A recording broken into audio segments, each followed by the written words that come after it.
अस्सलाम वालेकुम। आज हम बायो की जो न्यू बुक है उसका chapter number 1 the science of biology start करेंगे। तो पहले हम साइंस की डेफिनेशन करेंगे। उससे पहले हम एक चीज सीख लेते हैं कि अगर हम बच्चे, दो तरह के लोग होते हैं या दो तरह के बच्चे होते हैं। जब आप उसे खिलौना देते हैं ना, तो वो दो तरह का रिएक्शन देते हैं। एक बच्चा जो होता है उस खिलौने को वो संभाल के रखता है, खराब नहीं होने देता, और दूसरा जो बच्चा होता है उसको तोड़ फोड़ देता है। ये नहीं कि वो एक लाइक नोटी है, वो ये देखने के लिए कि अंदर क्या क्या चीजें हैं, ये किस तरह बना है, और इसको मैं बनाना चाहूँ तो क्या क्या मुझे चीजें चाहिए होंगी। तो जो साइंस है ना वो भी बिल्कुल इसी तरह है कि ये जैसे कि हम कहते हैं कि जब न्यूटन पे सेब गिरा था तो उसे खा लेना चाहिए था। उसे मतलब मजीद डिटेल क्यों ली, उसने क्यों ग्रेविटी डिस्कस की, इतनी मुश्किल मुश्किल लॉज क्यों बनाए जो हमारे लिए इतनी मुश्किल क्रिएट कर दी। इसी तरह के दो दो लोग होते हैं, जो डिटेल में जाते हैं और जो डिटेल में नहीं जाते। तो साइंस भी इसी तरह ही है कि एक ऐसा सिस्टमेटिक वे, एक रास्ता है जिससे हम अंडरस्टैंड करते हैं नेचुरल वर्ल्ड को, अल्लाह की बनाई हुई दुनिया को हम कहते हैं ऑब्जर्व करके और एक्सपेरिमेंट करके। पहले उसको ऑब्जर्व करेंगे कि इसमें क्या क्या चीजें हैं, फिर उसके बाद उसका एक्सपेरिमेंट करेंगे कि जो ये चीज बनी गई है क्या ये मतलब ठीक भी है या गलत है। और ये दो चार चीजों पर है, physics, chemistry, mathematics, bio. Physics में हम मोशन, एनर्जी को डिस्कस करते हैं, केमिस्ट्री में हम रिएक्शन को डिस्कस करते हैं, मैथ में हम अलजबरा वगैरह आ जाता है, न्यूमेरिक वैल्यूज आ जाती हैं, और बायो में हम अपनी लाइफ को डिस्कस करते हैं। उसके बाद हमारे पास बायो की डेफिनेशन है। बायो फर्स्ट ऑफ ऑल तो ये ग्रीक वर्ड है। ग्रीक वर्ड है और ये दो लफ्जों पर मुश्तमिल है, एक है बायो, एक है लॉजी। बायो है लाइफ, लॉजी है स्टडी। अब ये स्टडी है लाइफ की। हमारे ज़हन में हमेशा आती है कि जो स्टडी की जाती है वो ह्यूमंस की लाइफ की स्टडी की जाती है। ऐसा नहीं है, ह्यूमंस के साथ साथ बाकी भी ऑर्गेनिजम्स की स्टडी होती है, जिसमें हम एनिमल्स भी लेते हैं, प्लांट्स भी लेते हैं, इंसेक्ट्स भी लेते हैं, और माइक्रो ऑर्गेनिज्म भी लेते हैं। तो सिर्फ ह्यूमन की स्टडी नहीं होगी, इसमें माइक्रो ऑर्गेनिज्म की स्टडी होगी। यानी बायोलॉजी जो है वो ग्रीक वर्ड है, दो लफ्जों पर है, लाइफ और स्टडी। यानी स्टडी किसकी, और आपकी बुक में ऑर्गेनिज्म वर्ड इस्तेमाल हुआ होगा। ऑर्गेनिज्म से मुराद सारे हैं, ह्यूमंस है, एनिमल्स है, प्लांट्स है, इंसेक्ट्स है, माइक्रो ऑर्गेनिज्म है। अब क्योंकि हमारी जो दुनिया है वो वेराइटी पे, मुख्तलिफ वेरियस पे मतलब मुश्तमिल है, तो इतनी सारी चीजों को डिस्कस करना, उनको स्टडी करना, उनके एक्सपेरिमेंट्स करना मुश्किल होते हैं। इस वजह से हम इनको तीन मेजर फील्ड्स में डिवाइड कर देते हैं। एक है जियोलॉजी, एक है बोटेनी, एक है माइक्रोबायोलॉजी। जू से आप एनिमल,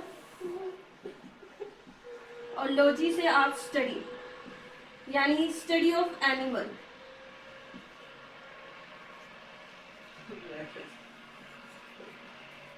इसी तरह नीचे हमारे पास बोटेनी। बोटेनी है वो है स्टडी ऑफ प्लांट्स।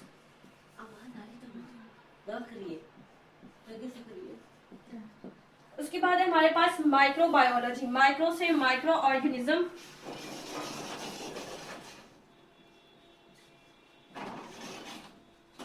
और बायो से लाइफ, लॉजी से स्टडी।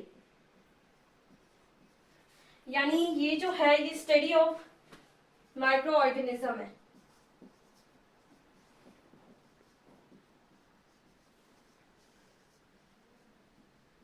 इसमें बैक्टीरिया एग्जाम्पल के तौर पे आप दे सकते हैं, यीस्ट दे सकते हैं, प्रोटोजोआ दे सकते हैं, और भी बहुत सारे मिसाल हैं।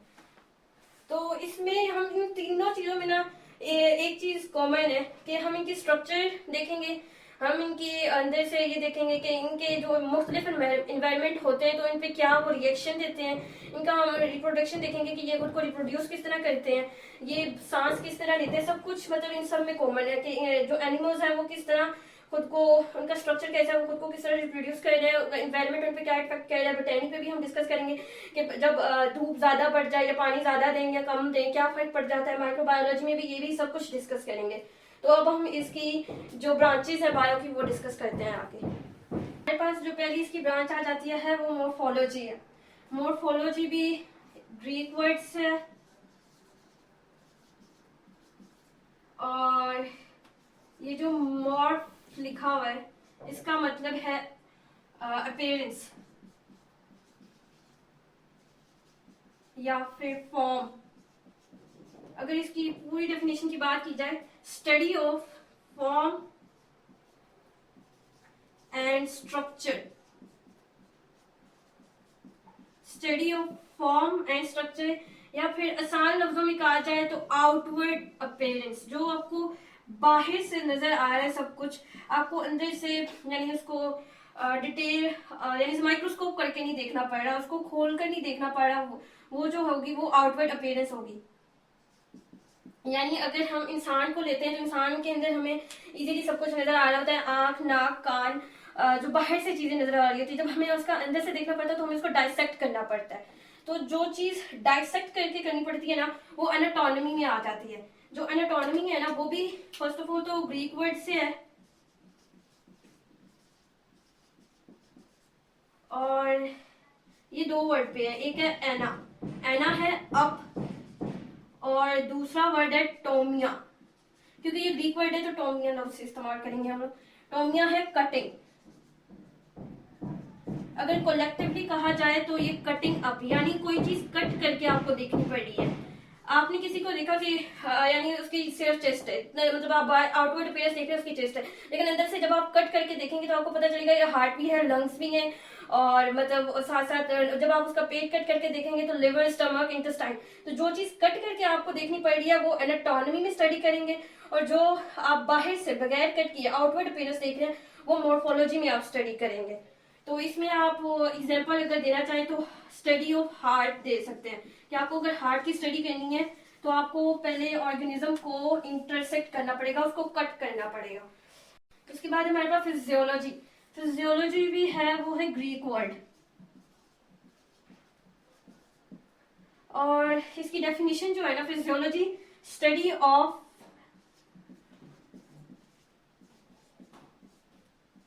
फंक्शनिंग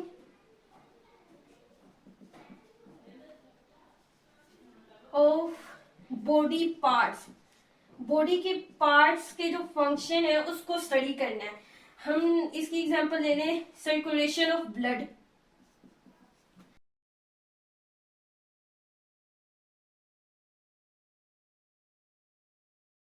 बॉडी में जो खून की गर्दिश हो रही है वो किस तरह हो रही है, कौन कर रहा है, किस तरह हो रहा है, वो सब कुछ जो होगा वो फिजियोलॉजी में स्टडी किया जाएगा। उसके बाद हमारे पास आ जाता है हिस्टोलॉजी। हिस्टोलॉजी भी ग्रीक वर्ड है,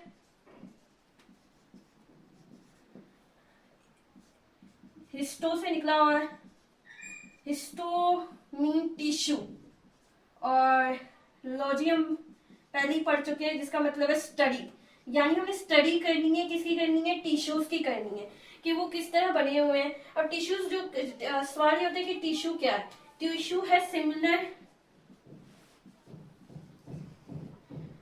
फंक्शनिंग ऑफ सेल्स। टिश्यू क्या है, similar functioning of cells.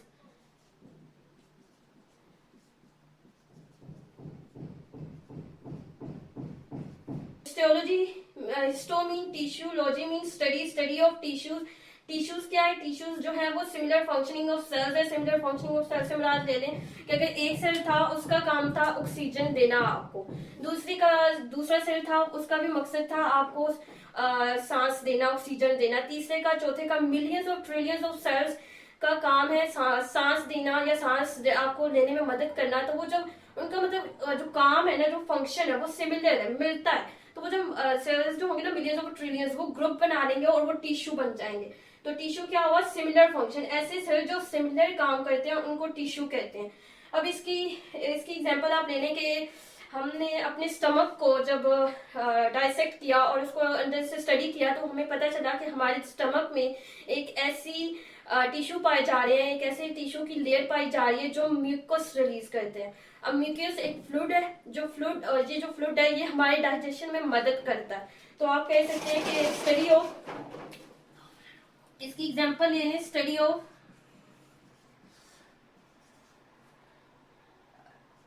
Tissue layer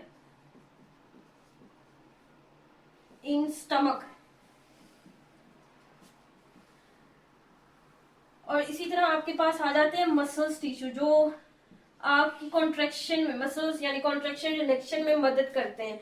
muscles tissue ले सकते हैं आप। इसी तरह आपके पास एक्साइलम टिश्यू आ जाते हैं। एक्साइलम टिश्यू जो है वो प्लांट में होते हैं और ये ट्रांसपोर्ट करते हैं वाटर को, ट्रांसपोर्ट करते हैं वाटर को। इसी तरह हमारे पास फोलियम टिश्यू होते हैं, ये भी प्लांट में पाए जाते हैं और ये ट्रांसपोर्ट करते हैं फूड को।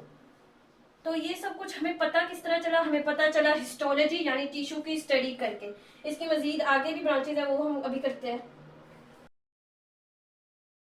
ब्रांचेज आ जाती हैं cytology, molecular biology and embryology. तो जो साइटोलॉजी है वो फर्स्ट ऑफ, ये भी ग्रीक वर्ड है, साइटो से वर्ड है। साइटो मीन्स साइटो नहीं सॉरी काइटोस, काइटोस KYTOS, काइटोस यानी सेल। और लॉजी हम पढ़ चुके हैं, लॉजी यानी स्टडी, यानी स्टडी करनी है हमने सेल की। तो हम स्टडी करेंगे इसमें सेल के अंदर जो छोटी छोटी चीजें होंगी ना, हम उसको स्टडी करेंगे, उसके अंदर क्या क्या चीजें पाई जा रही हैं। अब फर्स्ट ऑफ ऑल सेल क्या है? Cell is the basic unit of a structural, basic unit of structural and functional. अगर कोई मतलब बिल्डिंग है, उसके जो मेजर कंपोनेंट होगा, जो मेजर जो एक चीज होगी वो ईंट होगी। तो हमारे जो बॉडी में जो मेजर चीज होगी ना वो है सेल। जब तक सेल नहीं है बॉडी एग्जिस्ट ही नहीं कर सकती। तो ये बेसिक यूनिट है स्ट्रक्चर का भी और फंक्शनल का भी। अब हमें साइटोलॉजी स्टडी करके पता चला कि इसके अंदर एक छोटी सी चीज होती है जिसका नाम माइटोकॉन्ड्रिया। माइटोकॉन्ड्रिया के अंदर रिएक्शंस होते हैं जिसकी वजह से एनर्जी बनती है और हम उस एनर्जी को अपने पूरे दिन में यूटिलाइज करते हैं। तो ये चीज हमें कहाँ से पता चली? हमें साइटोलॉजी पढ़ के, हमें सेल की स्टडी करके पता चला कि उसके अंदर एक माइटोकॉन्ड्रिया है जो एनर्जी बना रहा है और जिसको हम यूज कर रहे हैं। तो ये आप एग्जाम्पल दे सकते हैं, study of mitochondria.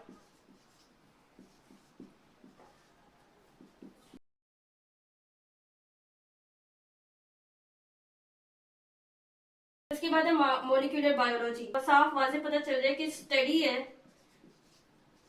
Study of molecules. लेकिन इधर मॉलिक्यूल्स केमिस्ट्री में ना मॉलिक्यूल्स सोडियम भी आ जाता है, पोटेशियम भी आ जाता है, कार्बन भी आ जाता है, ऑक्सीजन भी आ जाता है। लेकिन हमने जो इधर मॉलिक्यूल्स पढ़ने हैं ना वो बायोलॉजिकल मॉलिक्यूल्स होंगे। मतलब पूरी केमिस्ट्री नहीं हमने पढ़नी, इधर हमने जस्ट बायोलॉजिकल के मॉलिक्यूल्स पढ़ने हैं। अब बायोलॉजिकल के कौन से मॉलिक्यूल्स आ जाते हैं? वो होते हैं लिपिड, प्रोटीन, कार्बोहाइड्रेट्स और न्यूक्लिक एसिड। हम इनको डिस्कस करेंगे, बाकी जो भी मॉलिक्यूल्स हैं हम उनको डिस्कस नहीं करेंगे। हम बायोलॉजिकल मॉलिक्यूल्स को डिस्कस करेंगे, lipid, protein, carbohydrates and nucleic acid. उसके बाद हमारे पास आ जाता है एम्ब्रियोलॉजी। ये एम्ब्रियो है और ये लॉजी है।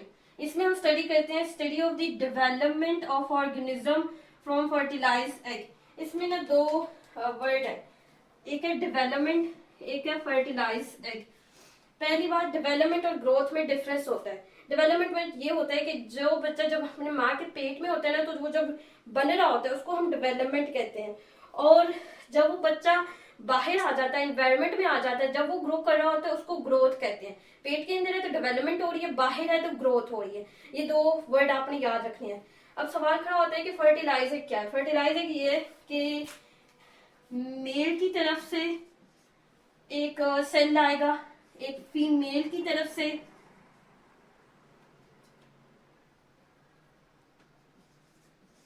फीमेल की तरफ से एक सेल आएगा। मेल की तरफ से जो होगा उसको हम स्पर्म कहेंगे, जो फीमेल की तरफ से आएगा उसको हम एग कहेंगे। जब ये दोनों सेल मिलेंगे, इकट्ठे होंगे तो इसको फ्यूजन कहते हैं। जब ये सेल और ये सेल मिल जाएंगे तो एक फर्टिलाइज्ड एग बनता है। यानी फर्टिलाइज्ड एग क्या है कि ऐसा एग जिसको स्पर्म ने फ्यूज किया हो, या फिर ऐसा एग जिसके मेल के सेल ने जो यानी स्पर्म है उसने उसको फ्यूज किया, उसके साथ वो मिला हो तो उसको कहते हैं फर्टिलाइज।